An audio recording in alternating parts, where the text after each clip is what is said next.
Bienvenidos de nuevo a el programa de El Mundo que se avecina. En este bloque vamos a abordar un tema de máximo interés. ¿Cuál va a ser la Iglesia del futuro? ¿Cómo en este mundo que se avecina vamos a andar como pueblo de Dios y evangelizar incluso esta globalización? Y para ello tenemos pues a un invitado excepcional, ¿no? Don Juan Antonio Reig Pla. Bienvenido. Muchas gracias. Don Juan Antonio es obispo de la diócesis de Alcalá de Henares desde 2009, ¿verdad? Y bueno, nació en Cocentaina en 1947, Alicante.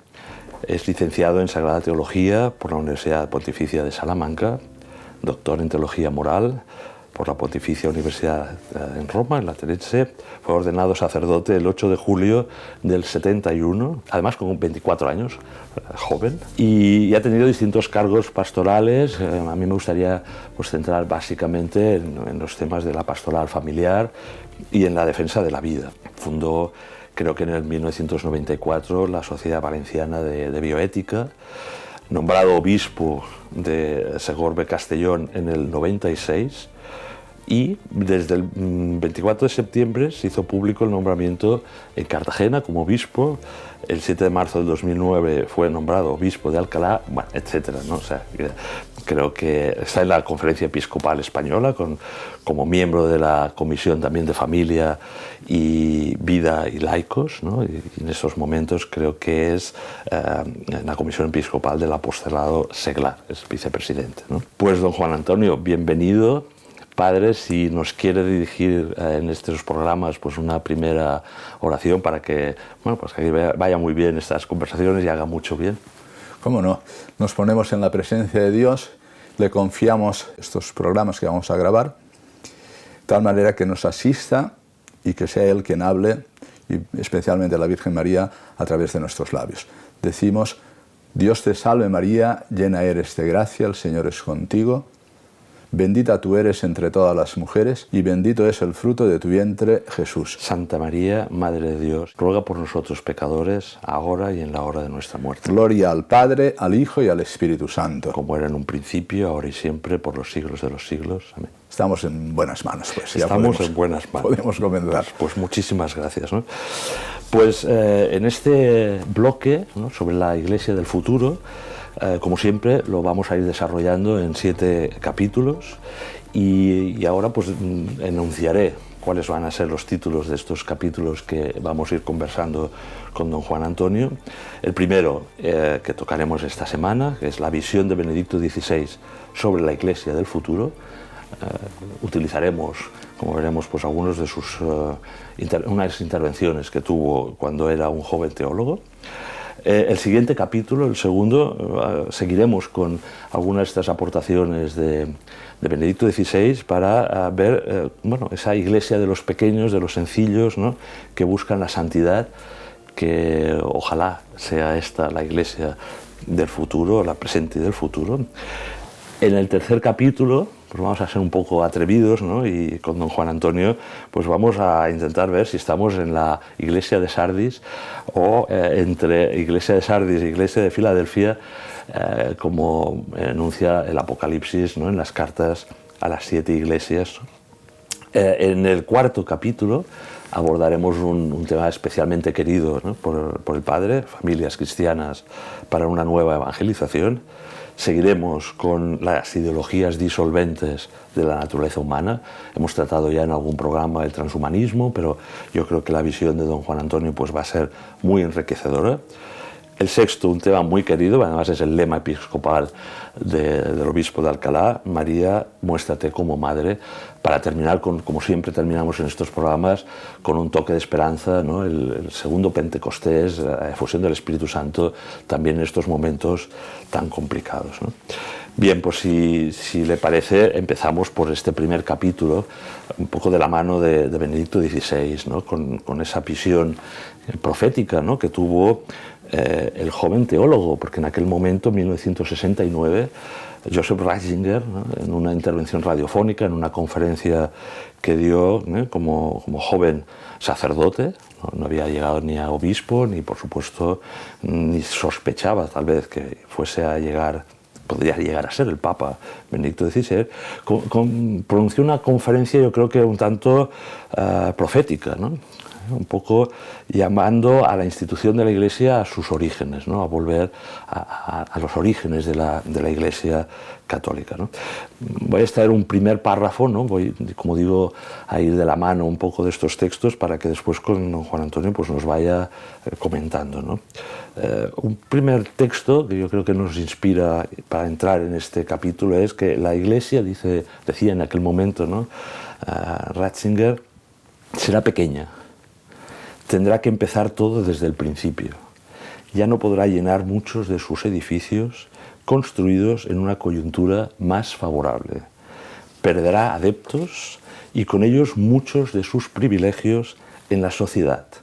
Se presentará de un modo mucho más intenso que hasta ahora, con la comunidad de la libre voluntad a la que solo se puede acceder a través de una decisión personal, ¿no? Se mostrará, por tanto, como una pequeña comunidad y reclamará muchas más fuerzas y la iniciativa de cada uno de sus miembros, ¿no? Padre, ¿qué le parecen estas palabras emitidas en 1969? Es un momento en que la Iglesia está viviendo una cierta convulsión. Concluyó ya el Concilio Vaticano II, es el año siguiente, el día de Santiago Apóstol, en que Pablo VI nos regaló esa encíclica profética que es Humane Vitae, que provocó un grave disenso en la Iglesia Católica, incluso en algunas conferencias episcopales, y es un momento difícil, que hace que este joven de 1969 tenga esa visión sobre lo que podemos ir constatando. Es verdad que hablar de la Iglesia Católica es hablar de algo muy grande y muy genérico, de tal manera que diríamos, todavía sigue una inercia de lo que es la tradición, las costumbres, que cada vez se va perdiendo más, ¿no? Diríamos, un catolicismo de carácter sociológico es el que va decayendo y, diríamos, especialmente en Europa, está cayendo el catolicismo sociológico, es decir, el de costumbres, el de ir a bautizar a los niños, el que reciban la primera Eucaristía, la primera comunión, el que se confirmen, el que se casen, que se entierren, etc. Todo esto está sufriendo, diríamos, un desmoronamiento, ¿no? Y por eso Ratzinger habla de que será una iglesia más pequeña. Es verdad que estamos sufriendo pues diríamos, un invierno en las vocaciones también sacerdotales de vida consagrada. Es verdad que están apareciendo grupos nuevos y algunos de ellos con vocaciones y muy potentes, pero diríamos que el panorama general es un panorama de una iglesia donde lo que va a contar decisivamente es la voluntariedad en acercarse, porque se ha conocido a Jesucristo y uno necesita un espacio, un hábitat, como dice él en otras ocasiones, para poder vivir la fe. Y eso necesariamente hará que la Iglesia tenga menos relevancia social. Es verdad que el tema de la secularización ha sido brutal, ¿no? Al principio se hablaba en el mismo Concilio Vaticano II de una visión positiva de la secularización, ¿no? Pues es desdivinizar las realidades creadas, ¿no? El sol no es Dios, la luna no es Dios, en cambio a Dios hay que colocarlo donde está, ¿no? Esta es su obra, pero después la secularización ha sido inducida y ha llegado el secularismo, donde se expulsa a Dios del foro público, de los parlamentos, de los actos, diríamos, que son relevantes en la sociedad, y se le va arrinconando cada vez más a la conciencia privada, cuando no, incluso con hostilidad y persecución.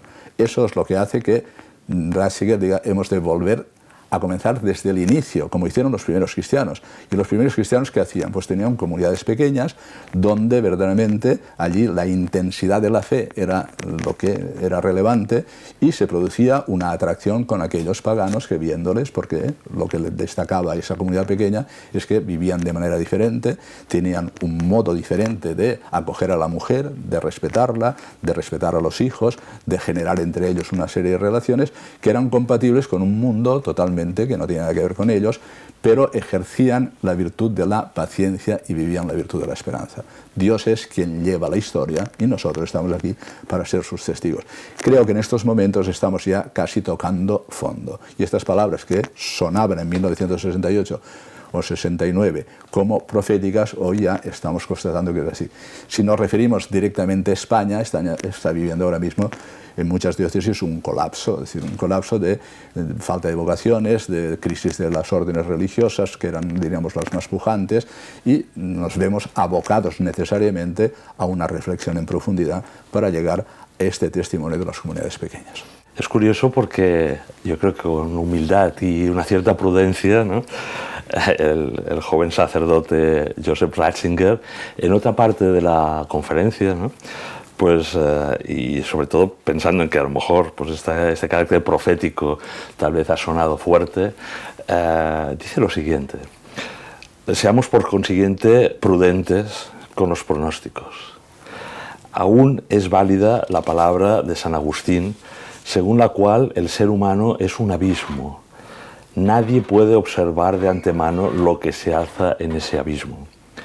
Y quien cree que la Iglesia no está determinada solo por ese abismo que es el ser humano, sino que se fundamenta en el abismo mayor e infinito de Dios, tiene motivos más que suficientes para abstenerse de unas predicciones cuya ingenuidad en el querer tener respuestas podría revelar solo ignorancia histórica, ¿no? Con esa sabiduría y esa fineza, ¿no?, del que después fue y ha sido y es Papa Benedicto XVI, y estando en un programa donde lo que yo pretendo, padre, es que tengamos esos pronósticos y esa idea de futuro, ¿qué le incita a pensar, ¿no?, en este párrafo de Joseph Ratzinger? Ratzinger en este caso es consciente de que no podemos nunca analizar presente y futuro sin tener en cuenta la analogía de la historia. Es decir, la historia ha dado saltos en cada momento y ha presentado una serie de acontecimientos que han dado un giro a la realidad que se manifestaba de una manera o de otra. Por eso, es decir, si analizamos la historia en el Antiguo Testamento, la de vuelcos que ha dado pues, el pueblo de Israel con su no fidelidad a la alianza, la intervención de Dios, si miramos los primeros momentos del cristianismo, es decir, en cualquier momento hemos de quedar siempre abiertos ante quien lleva verdaderamente la historia, que es Dios, ¿no? Por tanto, siempre abiertos a la sorpresa de la acción de Dios, porque cuando yo he dicho antes que hemos de ser prudentes y pacientes como los primeros cristianos, la paciencia es la naturaleza íntima de Dios. Dios es paciente y es misericordioso. Y lo que nos ocurre a nosotros es producto de nuestra infidelidad, de nuestra ruptura con la alianza, en este caso con la nueva alianza sellada con la sangre de Jesucristo. Pero nunca podemos nosotros, simplemente por datos sociológicos o por ver con nuestros ojos cómo está la situación, incluida de la Iglesia, decir que ahí se agota. Es decir, necesitamos una visión más amplia, un horizonte más amplio. Y este horizonte nos lo da la historia, es decir, desde lo que pasó con la Revolución Francesa hasta lo que pasó con estar el Papa secuestrado, y después viene un concilio donde se declara la infalibilidad de la Iglesia, y después, imprevisiblemente, Juan XXIII convoca un concilio. Es decir, siempre debemos de estar abiertos a la intervención de Dios, que lo hace a través de los santos, y por tanto siempre podemos decir que esta situación en la que contemplamos verdaderamente un desmoronamiento de un tipo determinado de Iglesia presente, diríamos, con una relevancia social, con una influencia en todo lo que es el orden, incluso político, bueno, pues ahora estamos en un tiempo de gracia para nuestra purificación y un tiempo de prueba. Y esto lo ha sufrido el pueblo de Israel muchísimas veces, y lo ha sufrido la Iglesia, la historia de la Iglesia muchísimas veces. Por tanto, de la historia hemos de aprender que en cualquier momento, siempre cuando hacemos nuestras cuentas, esas cuentas tienen que estar abiertas a la intervención de Dios. Sí, efectivamente. Yo después, siguiendo un poco la conferencia e intentando extraer, ¿no?, pues alguna de los puntos más relevantes, ¿no?, después de esta prudencia, pues vuelve a la carga, ¿no? Y de alguna manera pues podríamos comentar este otro párrafo de su intervención, ¿no? Dice: el futuro de la Iglesia vendrá también hoy solo de la fuerza de quienes tienen raíces profundas y viven de la plenitud pura de la fe, ¿no? Esto enlaza un poco con esa idea de los santos y de la santidad, ¿no? Porque tienen más visión. Es decir, lo que necesitamos hoy son personas. Es decir, hoy la Iglesia siempre está llamada a ser profética, pero no se puede ser profeta si no está enraizada profundamente en Dios.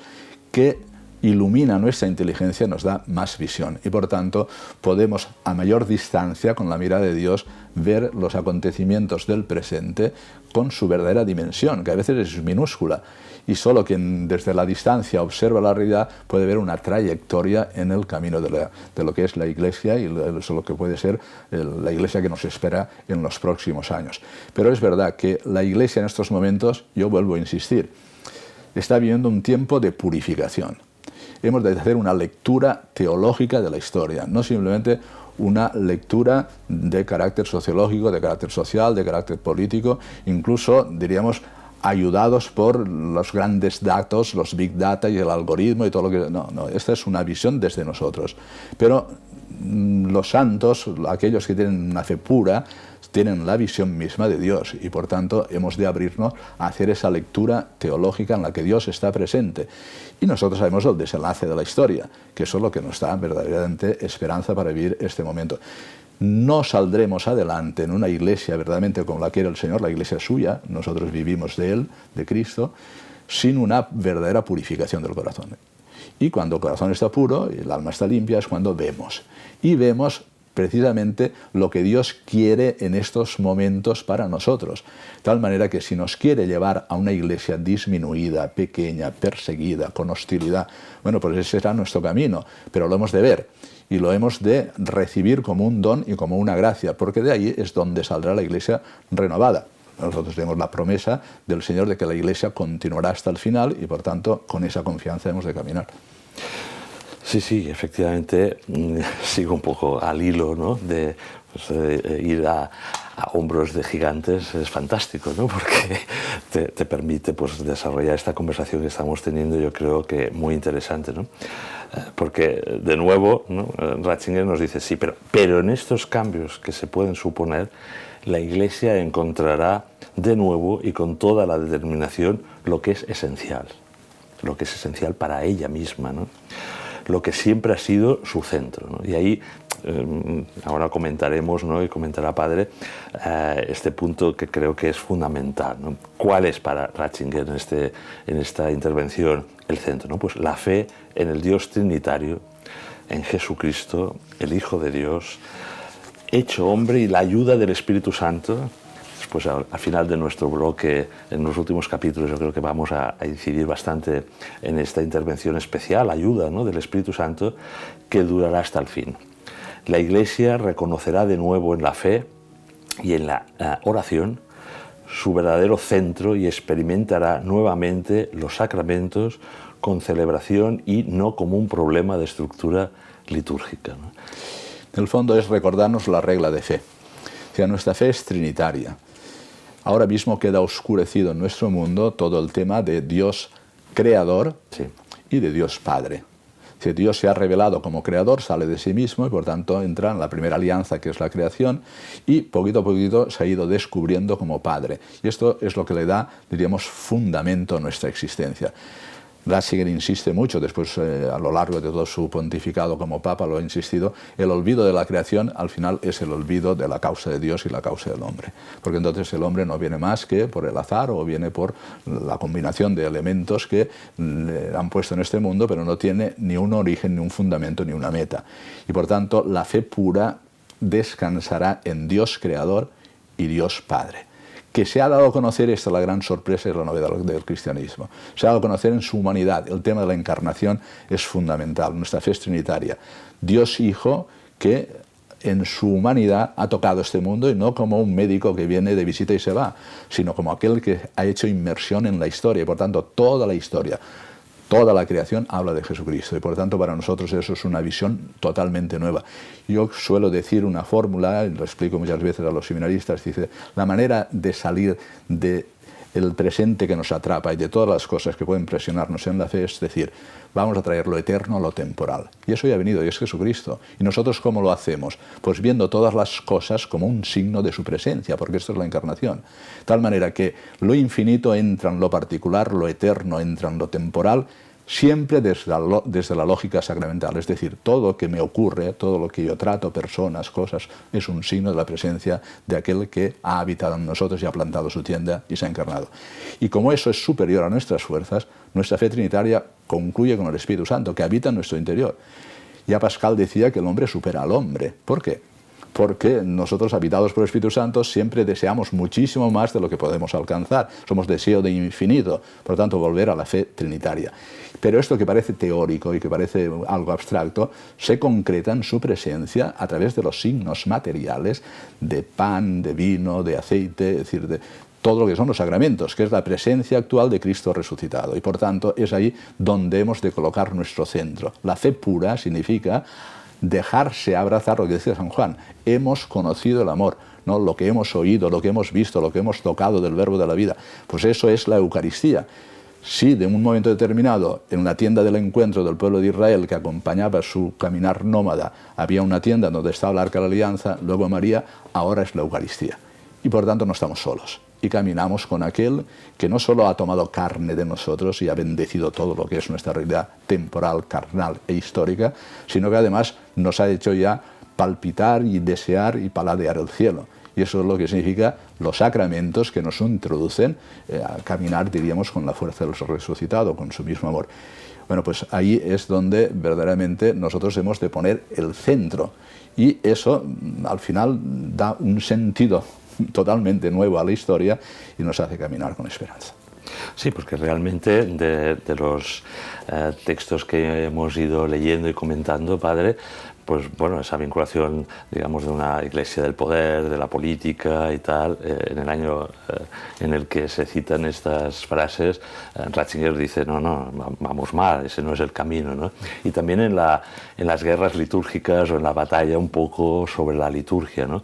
Casi ya vamos finalizando el capítulo, pero sí que me gustaría un poco comentar estos dos puntos, ¿no? Es decir, en qué está incidiendo en ese momento el joven Ratzinger, ¿no? Para esa iglesia del futuro en estos dos aspectos, ¿no? Es la vinculación más del poder, de la incluso social, ¿no? No solo el tema de la mezcla, ¿no? Entre el poder temporal, ¿no? Sino esa vocación social, ¿no? de volcarse no sobrenaturalmente, sino tal vez secularmente en lo social, y por otro lado la pérdida tal vez del sentido de la liturgia, de la belleza que nos lleva pues, a la Eucaristía y a Dios, ¿no? Una iglesia centrada en los sacramentos es una iglesia que entra, diríamos, a traer lo eterno a lo temporal, pero con una fe, que es asentimiento a Jesucristo, y haciendo de los sacramentos celebración y con una oración que nos lleve a tener raíces profundas. Todas las apoyaturas vienen en el ámbito de la política, vienen en el ámbito de lo social. Una iglesia relevante, con influencias en la política, bien relevante en el ámbito social. Es decir, todo eso, o incluso apoyada en la razón, pero una razón, diríamos, instrumental, como la científica, que ahora mismo, pues desde el cienticismo parece que sea la única razón, o en la filosofía, que ya diríamos hoy está en decadencia y que eso no se puede hablar de la filosofía, no de la filosofía. Todo eso se ha ido desmoronando. ¿Qué nos queda? La intervención de Dios en su revelación. Y por tanto ese es el apoyo de nuestra fe, una fe centrada en el conocimiento de la palabra de Dios, una fe que reconoce la bendición de lo que significa la encarnación y que se deja vivificar por los sacramentos, una iglesia viva. Y esto pasará lo mismo que pasó en los primeros cristianos, que por atracción a aquellos que al final viven fuera de lo que significa un horizonte de eternidad o viven habiendo marginado a Dios, y que vemos que al final el individualismo está creado en una sociedad verdaderamente enferma y donde la peor enfermedad es la soledad, la iglesia será la gran respuesta. ¿Para qué? Para encontrar un hábitat donde poder vivir.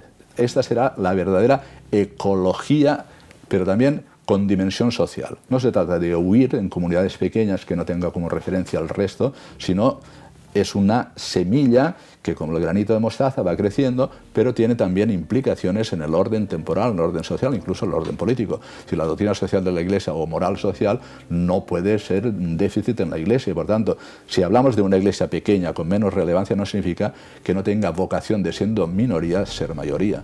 Y ser mayoría a través del testimonio y a través de un modo de vivir que produzca atracción y que vaya poquito a poquito gestando una sociedad distinta.